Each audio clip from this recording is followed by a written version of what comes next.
सतलोक को नकारा संसार, पृथ्वी लोक को स्वीकारा संसार। इसका हुआ यह असर 84 लाख योनि में फंसा यह संसार।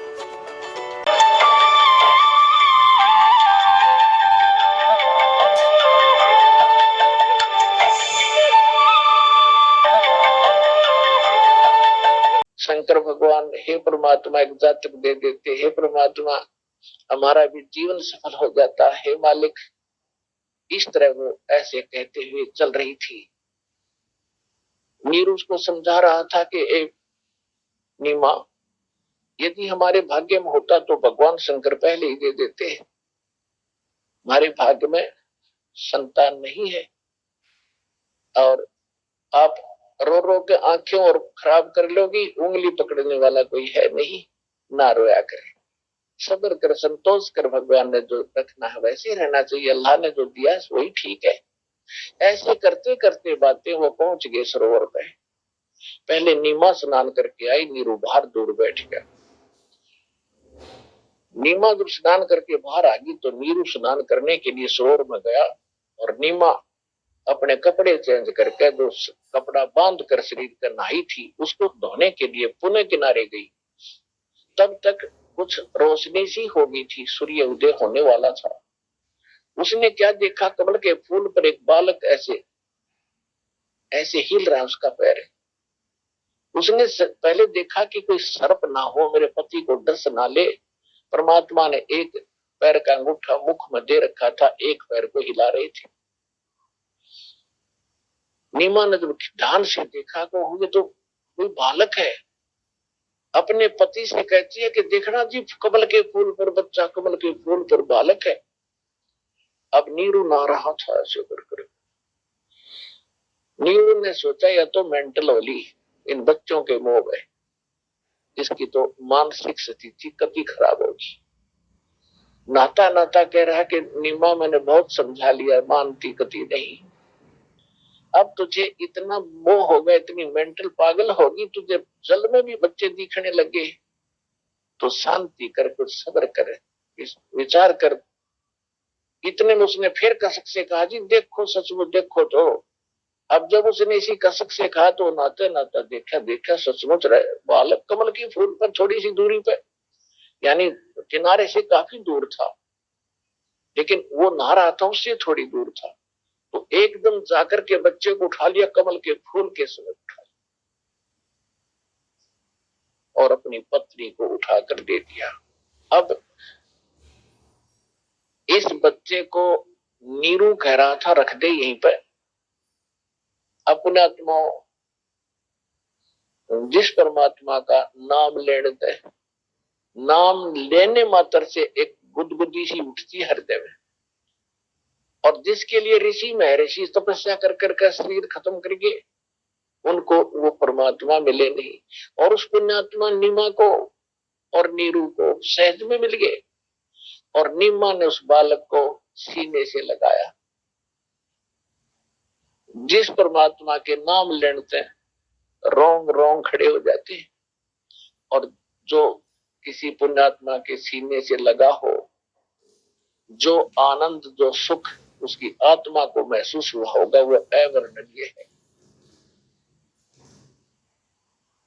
अब गरीबदास जी ने अपनी वाणी में उस परमात्मा के मिलन की आगे जो क्या लीलाएं हुई वो कितने सुंदर रूप से स्तरार्थ की है।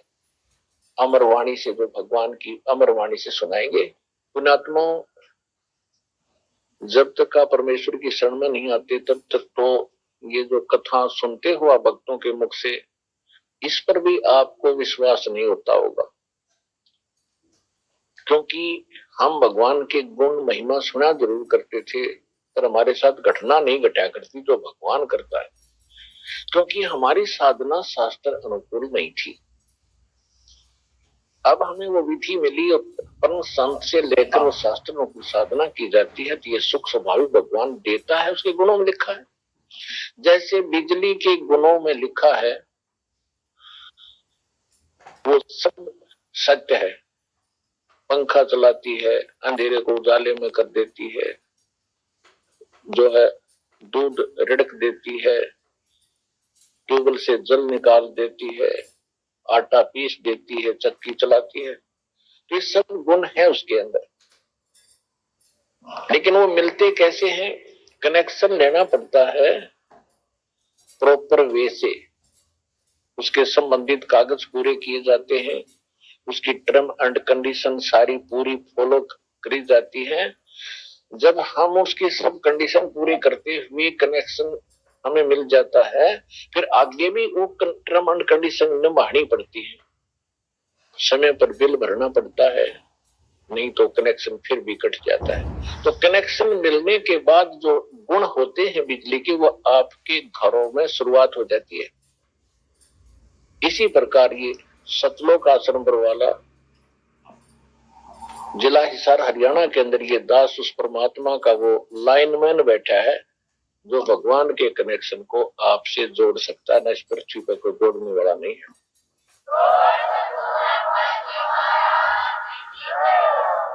अब परमेश्वर कबीर जी के विषय में आदरणीय गरीबदास साहिब जी ने कैसे चित्रार्थ की है भगवान की महिमा को। 84 बंधन कटे ये कीनी कल्प कबीरे, भवन चतुर्दश लोक सब ये टूटे जम जंजीरे, अंत कोट ब्रह्मांडे में वो बंदी छोड़ कहाए, सो तो पुरुष कबीर है वही जननी जने नभाए। शब्द स्वरूपी साहेब धनी शब्द से अंद सब माही, बाहर भीतर रम रहे जहां तहां सब ठाही, जल थल पृथ्वी गगन में वो बाहर भीतर एक, पूर्ण ब्रह्म कबीर है अवगत पुरुष अलेख, सेवक होके उतरे इस पृथ्वी के माही, जीव उदाहरण जगत गुरु बार बार बलि जाही। गरीबदास जी कहते हैं कि दास बन के वो भगवान इस पृथ्वी पे उतरे, अवतरित हुए, वो माता से जन्म नहीं हुआ उनका। सेवक होके उतरे वो इस पृथ्वी के माही, जीव उदाहरण जगत गुरु बार बार बलि जाही। जीवों का उद्धार करने के लिए वो जगत गुरु यानी सबको सच्चा ज्ञान देने वाले कबीर भगवान स्वयं आकर के प्रकट हुए। काशीपुरी कष्ट किया वो उतरे अदर आधार, न्यो के न्यो सहसरी राय, मोमिन को मुजरा हुआ वो जंगल में दीदार। मोमिन एक मुसलमान दुल्हे को मिले, कोट किरण शशि भाने सुध ये आसन अदर विमाने, और परसत पूर्ण ब्रह्म को हो शीतल पिंड और प्राण। नीमा ने जब परमात्मा बालक को सीने से लगाया, गोद लिया मुख चूम के हेम रूप झलकन थे, जगर मगर काया करे जैसे दमके पद्म अनंत। नीमा ने बच्चे को उठाया, गोदी में लिया, सीने से लगाया और उसका मुंह चूमा, प्यार किया। गोद लिया मुख चूम कर हेम रूप झलकन थे। हेम माने बर्फ। परमात्मा का इतना सुंदर शरीर, व्हाइट शरीर था, जैसे कहते हैं कोई कपड़ा खरीदने जाते थे, कपड़े की दुकान पर सफेद कपड़ा जब देते थे तो दुकानदार कहा करता ये स्नो व्हाइट है, यानी बर्फ जैसी सफेदी और किसी में नहीं होती। स्नो माने बर्फ और हिम माने बर्फ। स्नो अंग्रेजी में, हिम हिंदी में। तो गरीबदास जी कहते हैं, गोद लिया मुख चूम कर वो हिम रूप झलकन थे। हिम बर्फ के जैसी सफेदी थी मालिक के शरीर की, बॉडी की। इतना अजीबोगरीब बालक था, आम बच्चों जैसा बालक नहीं थे भगवान। और जगर मगर काया करे जैसे दमके पद्म अनंत। इतना सुंदर शरीर चमक रहा था, नूर था मालिक का। नूर का अर्थ ये नहीं होता उसमें से किरण निकल रही थी, जैसे कोई बहन या भाई भक्त इतना गोरा होता है और ऐसा लगता है कि देख इसके चेहरे का नूर अलग ही है, इस तरह वो मालिक का जो बॉडी था इतना सुंदर था, अपने आप जैसे कलर में ही इतनी उसके अंदर परमात्मा की जो कलर जो था वो अपने आप ऐसे चमक रहा था अंदर से। तो यहाँ बता रहे हैं काशी उमटी गुल बया फिर मोमन का घर घेरे, कोई कह ब्रह्मा विष्णु है, कोई कह इंद्र कुबेर, कोई कह वरुण राय है, कोई कहत है ईश, 16 कला सुभान गति, कोई कह जगदीश। दूध न पीवन अनबह के वो न पलने झूलनते, अदर अमोन ध्यान में जो कमल कला फूलनते, भक्ति मुक्ति ले उतरे। गिरिदास जी कह रहे हैं भक्ति और यथार्थ मुक्ति मार्ग को लेकर परमात्मा स्वयं उतरे, अवतरित हुए। भक्ति मुक्ति ले उतरे वो मिटन तीनों ताप, कहते तीनों तापों का नाश करने के लिए परमात्मा स्वयं भाई अपने बच्चों को सतभक्ति देकर उनको दुख निवारण करने के लिए भक्ति मुक्ति ले उतरे वो मिटन तीनों ताप। मोमिन के, मोमिन माने मुसलमान के, मोमिन का डेरा लिया फिर उसे कहे कबीरा बाप। कि उस मुसलमान नीरू को परमात्मा पिताजी कहते हैं, बाप कहते हैं, कहकर पुकारते हैं। दूध न पीवन अनबक न पलने झूलनते, अगर अमान ध्यान में वो कमल कला फूलनते।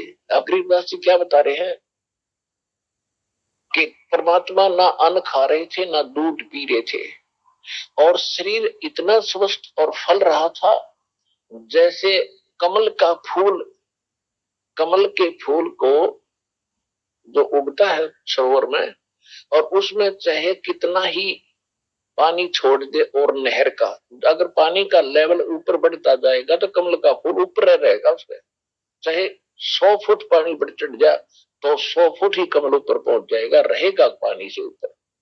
यानी इतनी स्पीड से बढ़ता है वो कमल का डंठल।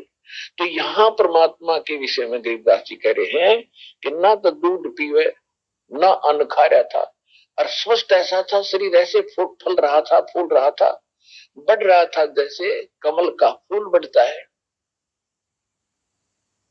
जैसे बच्चा रोजाना किलो दूध पीता हो इतना स्वस्थ नजर आ रहा था। दूध न पीवन अनबक नहीं पलने झूलनते, अगर अमान ध्यान में वो कमल कला फूलनते।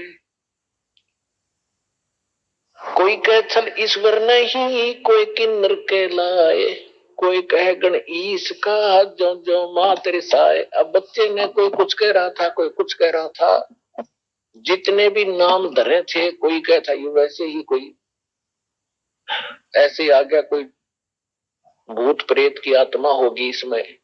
तो इन बातों से नीमा बहुत दुखी हो रही थी। दुनी कहे यू देव है, देव कहते हैं ईश, ईश कहे ये तो पार ब्रह्म है, पूर्ण विश्व बीश। अब कोई कहे ये देवता है, कोई कहता है इस कहते यहाँ के भगवान भी ये कह रहे थे कि नहीं ये तो कोई और ही शक्ति है। ऐसा गरीबदास जी चित्रार्थ कर रहे हैं कि वो ऐसा सोच रहे थे। फिर परमात्मा का नामांकन करने के लिए काजी आगे कुरान ले गए। काजी आए कुरान ले दर लड़के का नाम, अक्सर अक्सर मैं पूरा धन कबीर मिल जाऊं, सकल कुरान कबीर है हर्फ लिखे जो लेखे, काशी के काजी कहे या गई दीन की टेक। अब जो परमात्मा का नाम रखने के लिए काजी आगे नामांकन करने के लिए, अब वो क्या करते हैं, कुरान शरीफ एक उनकी पवित्र पुस्तक है, उसको ऐसे खोलते हैं और खोलते ही जो प्रथम अक्षर होता है उसके नाम पर उसका नाम रखा जाता है। जब को रैसे है तो रफीक अहमद, शैसे है तो शफीक अहमद, उसमें क्या निकला, कबीर। कबीर शब्द पहले अक्षर था। अब कबीर एक बहुत बड़ा नाम मानते हैं, कबीर का अर्थ बहुत महान मानते हैं। कबीर माने महान, बड़ा। और एक दुल्हाए के बालक का नाम कबीर रखे, तो उनको, क्योंकि वहां पे एक चवन्नी मिलनी थी, और जो थी वो किसी सेठ के, कोई अच्छे पैसे वाले धनी का ऐसा नाम निकला था, तो उनके बल्ले बल्ले हो जाती थी। वो उनको ना जाने 100 रुपये दे देता, 500 रुपये दे देता, बड़ा सुंदर नाम निकाला। तो वहां उन्होंने सोचा कि दुल्हे के बालक का इतना नाम नहीं लिखना चाहिए। फिर दोबारा खोला अपनी मस्जिद है, फिर बंद करके कुरान शरीफ को, और फिर खोला पूरे पृष्ठ पे, दोनों पृष्ठ खोला, सारे पर कबीर कबीर कबीर, कबीरन कबीरन कबीरन लिखा। मैं सोची बड़ी बात पकड़ी, मैं फिर दोबारा करा। तीसरे देखा तो पूरी कुरान में ओनली कबीर से अक्षर रह गया, उन वाली लेख नहीं रहा।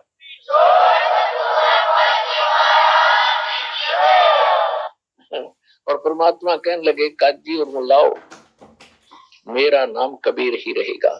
फिर क्या होता है कि वो तो चले गए पटक के, कुरान में रख लो कबीर, हो गया कबीर, कौन बैठा उसने, जो नाम वो लेकर आए थे चलना ही था। अब क्या होता है कि 25 दिन के हो गए, भगवान ना कुछ खावे ना पीवे, और स्वस्थ ऐसे जैसे बालक के कोई रोग नहीं, खूब कोई दिक्कत नहीं, लेकिन उस मीमा और नीरू की आत्मा नहीं मानने थी कि कब तक जीवेगा बालक। बेशक स्वस्थ दिखाई देता है, कभी ना कभी अचानक मर जाएगा। उनको इतनी टेंशन रहती थी। एक दिन उसने अपने पति से कहा कि आप कहीं झाड़ फूक करवाओ, किसी से पता करो। सब झाड़ फूक करवा लिए, सब सियाने सुने बुला लिए, कोई फर्क नहीं पड़ा। फिर रामानंद जी एक बड़े प्रसिद्ध ऋषि हुए थे, जो अभी आपको बताया था उनके विषय में। तो वहां गए, नीरू वहां गया और रामानंद जी से प्रार्थना की कि स्वामी जी, ऐसे ऐसे मुझे एक जंगल में कमल के फूल पे एक बालक प्राप्त हुआ। अब वहां क्या है कि वो डरते न्यू ना बताओ थे, कमल के फूल पे मिला तो कोई मन में कोई ना। तो रामानंद जी के सामने कहा, जी मैं ऐसे घूमन गया था और वहां पर मुझे एक बालक मिला है, और बड़ी खुशी हुई मेरे को। मैं सुन्नी संतान था, परमात्मा ने मुझे, अल्लाह ने मुझे पुत्र दिया। लेकिन समस्या ये है ऋषि जी, कुछ खा ना रहा ना पी रहा है, वो मरेगा। तो रामानंद जी ने कहा कि भाई देखो, पिछले जन्म में तू ब्राह्मण था और इस जन्म में भी तू ब्राह्मण था, तेरी कोई करनी में फर्क पड़ गया, और जिस कारण से तू मुसलमान बन गया, किसी का दोष नहीं है, तेरे कर्म का फल है। फिर भी तूने जो पुत्र प्राप्त हुआ है उसके लिए, वो भी कोई विद्वान पुरुष है, कोई सिद्ध पुरुष है, और उसके लिए कोई कुंवारी गाय ला, और वो कुंवारी गाय दूध देगी तो वो दूध पीवेगा। तो ये बात उस नीरू के गले उतरी नहीं, कुंवारी गाय दूध कैसे देगी। उसने सोचा, स्वामी जी ने गोली दे दी मीठी मेरे ताई, कुंवारी गाय दूध दे रहा, मेरा बेटा जीवन। तो वो उधर से नीमा तड़फ रही थी, 25 दिन हो गए थे, और रह रह कर याद कर रही थी अपने भगवान शंकर को। बेशक वो मुसलमान बन गए थे, लेकिन भगवान शंकर की भूल पड़ा नहीं थी। और उस दिन वो कैसे याद कर रही थी कि हे शंकर भगवान, आपको एक ही दिन हमने हृदय से पुकारा था, आपने मेरी पुकार सुन ली, एक पुत्र दे दिया। अब ये मरेगा, साथ में मरूंगी, ये मेरा फाइनल फैसला है। हृदय से ये मान लिया उसने। अब वो परमात्मा तो काशी में कपड़ा बुनते बुनते भी पूरे ब्रह्मांडों का संचालन करते थे, शिशु रूप में विराजमान भी सब ब्रह्मांडों का संचालन कर रहे थे वहीं से। उसी समय परमात्मा ने देख लिया, बुढ़िया मरेगी, मैं तो मरू नहीं, प्रिया जरूर मर जाएगी इस टेंशन में। उधर से शंकर भगवान को प्रेरणा की कि भी तुझे कौन याद कर रहा है।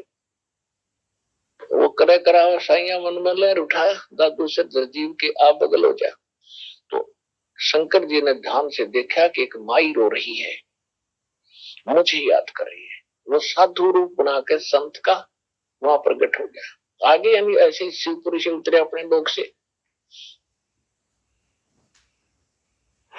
और वहां आकर कहने लगे माई क्यों रो रहे हो आप, कारण बताओ। तो माई ने कहा कि महाराज जी, रोती रोती बोल रही थी कि सुनोगे मेरे दुख में, पहले तो हमारे कोई संतान नहीं थी, अब इस उम्र में एक दिन हृदय से मैंने अपने भगवान शंकर को याद किया था, और शंकर भगवान ने मुझे एक कमल के फूल पर ये बालक दे दिया, और अब 25 दिन हो गए, ना खाता है ना पीता है, अब ये मरेगा महाराज जी, साथ मरूंगी, अब मैं जीऊंगी नहीं। शंकर भगवान ने कहा कि वो बालक लाओ मेरे पास। बालक नीमा लाई ठाके, नीमा ने सोचा महात्मा जी के चरणों में डाल दूं, इसका जीवन दान कर दे। इस उद्देश्य से बच्चे को चरणों में डालना चाहा। माई के हाथों से उठ कर परमात्मा नवजात शिशु के रूप में, और शंकर भगवान के सिर के सतर में हवा में डट गया अपने आप। और वो नीमान ये सोच रही थी कि ये जो सामने साधु खड़ा है ना, इसकी करामात है, मेरे बच्चे को ऐसे कर दिया, ओ हो, ये तो बड़ा महापुरुष आ गया। फिर शंकर भगवान ने ऐसे किया जैसे गोदी में बच्चे को लेते हाथों में, ऐसे करते ही परमात्मा उनके हाथों में आ गए।